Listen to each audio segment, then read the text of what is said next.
Misalnya dalam Bismillahirrahmanirrahim. Al-Quran, ya ayat-ayat yang memerintahkan kita untuk mentadabburi Al-Quran. Ya, Allah berfirman misalnya apa? Afala yatadabbaruna Al-Quran. Apakah mereka tidak merenungkan isi Al-Quran? Apakah mereka tidak berusaha untuk memahami Al-Quranul Karim? Berarti ada peluang untuk apa? Untuk mendapatkan sesuatu yang baru, ya. Untuk mendapatkan sesuatu yang baru dari Al-Quranul Karim itu, ya, yang merupakan ilmu yang baru, ya. Kalau seandainya hanya mencukupkan diri dengan tafsir-tafsir yang sudah lama, ya maka apa? Tidak ada pembaharuan-pembaharuan di dalam dunia Islam ini, ya. Apalagi tafsir-tafsir zaman dulu itu banyak yang bercampur antara apa? Antara tafsir dengan cerita-cerita Israiliyat, ya. Hampir semua buku tafsir ada cerita-cerita Israiliyat seperti itu, ya. Yang akan melalaikan orang dari apa? Dari mengambil petunjuk dari Al-Quranul Karim, ya. Nah, sekarang ada usaha ulama untuk membersihkan buku-buku tafsir dari apa? Dari riwayat-riwayat Israiliyat tersebut. Dikritisi riwayatnya semua, kan? Hadis ini palsu, hadis ini maudhu, cerita ini apa? Palsu dan seterusnya. Sehingga ya orang ketika membaca buku tafsir dia mengetahui bahwa cerita ini tidak benar, ya kan? Nah, jadi Allah Subhanahu wa taala secara syarak, secara agama itu memerintahkan kepada kita untuk apa? Untuk berpikir, untuk merenungkan isi Al-Quran ini, ya. Afala yatadabbaruna Al-Quran. Apakah mereka tidak merenungkan isi Al-Quran ini? Ayat lain misalnya, inna fi dzalika laayatil liqaumi yaqilun. Sesungguhnya pada yang demikian itu terdapat tanda-tanda kekuasaan Allah bagi orang-orang yang berakal, ya, bagi orang-orang yang berakal. Jadi Allah Subhanahu wa taala memerintahkan kepada kita untuk mengkaji isi Al-Quranul Karim dan mengkaji sunnah Rasulullah sallallahu alaihi wasallam. Kemudian juga secara takdir, ya, Allah Subhanahu wa taala juga memerintahkan kepada kita untuk berijtihad. Kenapa? Ya, karena setiap masa pasti manusia membutuhkan kepada ijtihad dalam agama ini, ya. Karena ada masalah-masalah yang belum ada sebelumnya. Ya, bagaimana masalah-masalah tersebut dipecahkan? Padahal kita mengatakan bahwa Islam ini cocok untuk setiap zaman, setiap tempat, setiap orang, kan? Bagaimana dia cocok kalau dia nggak bisa memberikan jawaban terhadap masalah-masalah yang ada di masa tersebut? Nah, jadi secara takdir pun bahwasanya ijtihad itu harus ada, ya. Bagaimana tidak ada sementara manusia membutuhkan jawaban-jawaban terhadap masalah-masalah yang mereka hadapi sehari-hari, ya. Kalau tidak ada ijtihad, ya cukup dengan fikih yang sudah ada aja. Terus masalah-masalah yang ada sekarang ini bagaimana memberikan jawabannya, ya? Tentu tidak akan bisa diberikan jawaban kalau seandainya pintu ijtihad itu sudah tertutup, ya. Kemudian kata Syekh, wa khalqan, secara ciptaan, ya, itu Allah Subhanahu wa taala juga telah mendorong makhluknya ini untuk berijtihad, ya. Fa innallaha khalaqal khalqa, sungguhnya Allah menciptakan makhluknya, wa hasahum 'alal ijtihadi fihi, dan Allah mendorong mereka untuk berijtihad, ya. Seperti Allah berfirman, afala yatadabbaruna al-Qur'an am ala qulubin aqfaluha, ya.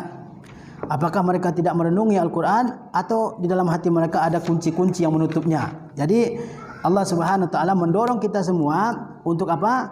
Untuk mengkaji Al-Quran, memahami Al-Quran, ya, mengeluarkan pendapat-pendapat yang baru di dalam Al-Quranul Karim sebagai solusi terhadap masalah-masalah yang ada di zaman kita ini. Jadi Al-Quran itu bukan hanya menjawab masalah-masalah yang ada di zaman Rasulullah SAW, ya. Tapi Al-Quran juga menjawab masalah-masalah yang ada di zaman kita, ya kan? Masalah-masalah yang ada di zaman kita. Sunnah Rasulullah SAW tidak hanya menjadi solusi, ya, masalah-masalah umat yang terjadi di masa Rasulullah SAW, tapi juga menjadi solusi untuk masalah-masalah yang terjadi di tengah umat Islam di masa berikutnya, termasuk di masa kita dan di masa yang akan datang. Karena Islam ini enggak mengenal kadaluarsa, ya, tidak mengenal istilah kadaluarsa, hanya berlaku untuk zaman dulu, ya kan? Tidak berlaku untuk zaman sekarang, tidak, ya. Berlaku untuk zaman dulu, zaman sekarang, dan zaman yang akan datang, ya.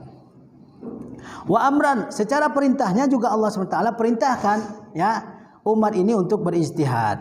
Contohnya dalam Al-Quran Allah memerintahkan untuk mentadabburi Al-Quranul Karim, untuk merenungkan, untuk berpikir secara mendalam terhadap ayat-ayat Al-Quranul Karim, ya. Jangan sampai kita hanya membaca Al-Quranul Karim tetapi tidak pernah memahami isinya, ya kan? Mungkin khatam udah berapa kali, ya. Ramadan mungkin khatamnya 3 kali, 4 kali, 5 kali, ya. Tapi ketika ditanya tafsir satu ayat saja itu nggak bisa menjawabnya, ya. Nah itu, ya. Jadi apa? Quran itu kata Ibnu Taimiyah rahimahullah, man lam yaqra'il Quran faqad hajarahu. Barang siapa yang tidak membaca Al-Quran, maka sesungguhnya dia telah mengabaikan Al-Qur'an. Ya. Waman yaqra'il Qur'an wa lam yafhamhu faqad hajaral Qur'an. Dan barang siapa yang dia membaca Al-Qur'an tapi dia tidak bisa berusaha memahaminya, baca terus ya, Yasinan mungkin udah 30 tahun ya, udah 40 tahun ya. Ya kan Yasinan ya kan. Tapi ketika ditanya satu ayat pun juga enggak paham ya apa yang dibaca itu kan. Jadi kalau hafal mungkin hafal, kalau membaca mungkin sering, ya kan? Tapi ketika dituntut untuk menjelaskan maknanya, ya, ya. Padahal kita maklumi bahwa Al-Quran ini adalah untuk orang hidup, bukan untuk orang mati, ya, untuk orang hidup. Kalau hanya misalnya untuk dibacakan untuk orang mati, ya, maka apa Quran ini tidak memberi manfaat dalam kehidupan kita. Ya. Kemudian Syekhul Islam mengatakan, waman qara'al Quran, ya, wa fahimahu wa lam ya'mal bima fihi faqad hajaral Quran. Barang siapa yang membaca Al-Quran, memahami isi Al-Quran dan tidak mengamalkannya, maka sesungguhnya juga dia telah meninggalkan Al-Quran ini. Jadi kewajiban kita tidak hanya sebatas membaca. Memang membaca membawa faedah yang sangat besar ya. Tapi juga perlu dipahami ya. Perlu dipahami, direnungkan, dibaca tafsirnya ya. Dibaca apa penjelasan ulama tentang ayat-ayat tersebut ya. Jangan sampai kita sebenarnya dikatakan rubba qari'ul Qur'an wal Qur'anu yal'anuhu. Mungkin ada orang yang baca Al-Quran, tapi sebenarnya Al-Quran itu melaknat dia karena perangainya, sikapnya berbeda dengan apa yang dia baca ya. Jadi agama kita ini agama yang mendorong kita untuk berpikir, untuk beristihad, menggunakan akal pikiran kita. Selama dia diatur dengan aturan-aturan yang telah ditetapkan oleh ulama ya bagi seorang mujtahid ya. Nah, apa bukti bahwasanya Al-Quran ini ya diperintahkan oleh Allah Subhanahu wa taala untuk dikaji? Misalnya Allah mengatakan kitabun anzalnahu ilaika mubarakun liyadabbaru ayatihi wa liyatadzakkara ulul albab. Itulah kitab yang kami telah turunkan ia kepada engkau, mubarakun, diberi berkah ia, liyadabbaru ayatihi, supaya mereka merenungkan ayat-ayatnya, supaya mereka mentadabburi ayat-ayatnya ya, supaya mereka mencerna, memahami ayat-ayat yang terdapat dalam Al-Quran tersebut. Waliyatadzakkara ulul albab, dan supaya orang-orang yang memiliki akal pikiran ya mengetahui isi dari Al-Quran tersebut. Jadi baik secara agama, baik secara penciptaan, baik secara takdir, baik secara perintah, itu Allah Subhanahu wa taala membolehkan, bahkan mewajibkan bagi kita untuk beristihad ya. Tentu tidak semua orang juga ya punya hak untuk beristihad, ya kan? Yang dimaksud di sini adalah orang-orang yang telah mencapai syarat-syarat yang sudah ditetapkan sebagai seorang mujtahid ya. Apa syarat-syarat sebagai seorang mujtahid? Yang pertama, dia mengetahui ayat-ayat, karena ijtihad ini tidak boleh pada masalah-masalah yang sudah masalah-masalah akidah ya. Oh ini ijtihad saya, tidak boleh ya. Ya, bahwa dia telah mengetahui ayat-ayat hukum dalam Al-Qur'anul Karim. Ayat-ayat hukum dalam Al-Qur'anul Karim kira-kira sekitar 500 ayat ya yang berbicara tentang hukum secara jelas ya. Kemudian dia mengetahui ilmu-ilmu bahasa Arab ya, ilmu-ilmu bahasa Arab seperti nahwu, sharaf, juga kaidah-kaidah yang berkaitan dengan kebahasaan seperti kaidah umum, khusus, mutlak, muqayyad dan seterusnya ya. Kemudian juga harus mengetahui ijma. Jangan sampai dia berijtihad ternyata ijtihadnya menyelisih ijma ya. Kemudian misalnya dia mengetahui nasikh, mansukh dan seterusnya. Kemudian juga mengetahui hadis ya. Jangan sampai dia harus mengetahui hadis. Kenapa? Supaya nanti ketika dia berijtihad, ijtihadnya dibangun di atas hadis yang sahih. Jangan sampai dia sudah berijtihad ya kan ternyata dalil yang digunakannya hadis yang dhaif misalnya ya. Nah, jadi ada syarat-syaratnya yang ditetapkan oleh ulama ya. Nah, kalau syarat-syarat itu terpenuhi oleh ulama ya, maka dia boleh berijtihad ya. Dibolehkan berijtihad ya. Nah, kemudian Syekh mengatakan ya ya fi raddi li ajli su'ubati fahmiha subhanallahi wa bihamdihi kam bayanallahu subhanahu wa ta'ala syar'an wa qadran wa khalqan wa amran fi raddi hadhihi syubhatil mal'unati min wujuhin syatta. Bahwasanya syubhat yang seperti ini itu sudah dibantah oleh Allah Subhanahu wa taala melalui keterangan-keterangan yang terdapat di dalam Al-Qur'anul Karim. Itu tidak benar ya kalau orang mengatakan ijtihad itu tidak mungkin lagi di zaman sekarang ini ya. Itu adalah suatu hal yang sangat sulit ya. Oh, kalau mujtahid itu syaratnya begini-begini, harus yang misalnya menguasai sunnah secara keseluruhan ya, menguasai Al-Qur'an secara keseluruhan, menghafal sekian juta hadis misalnya. Itu adalah syarat-syarat yang tidak benar ya.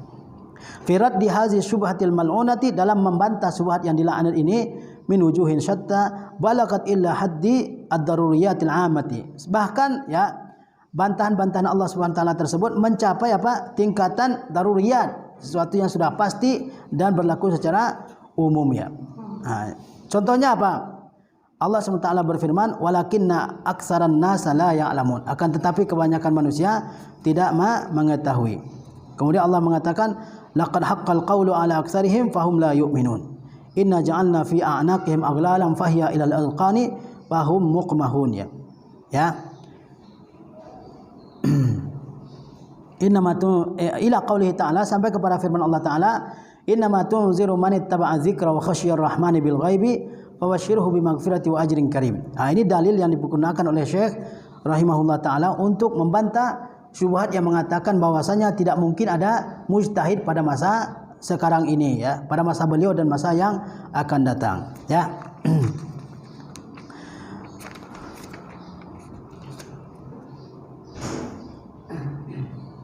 Taib.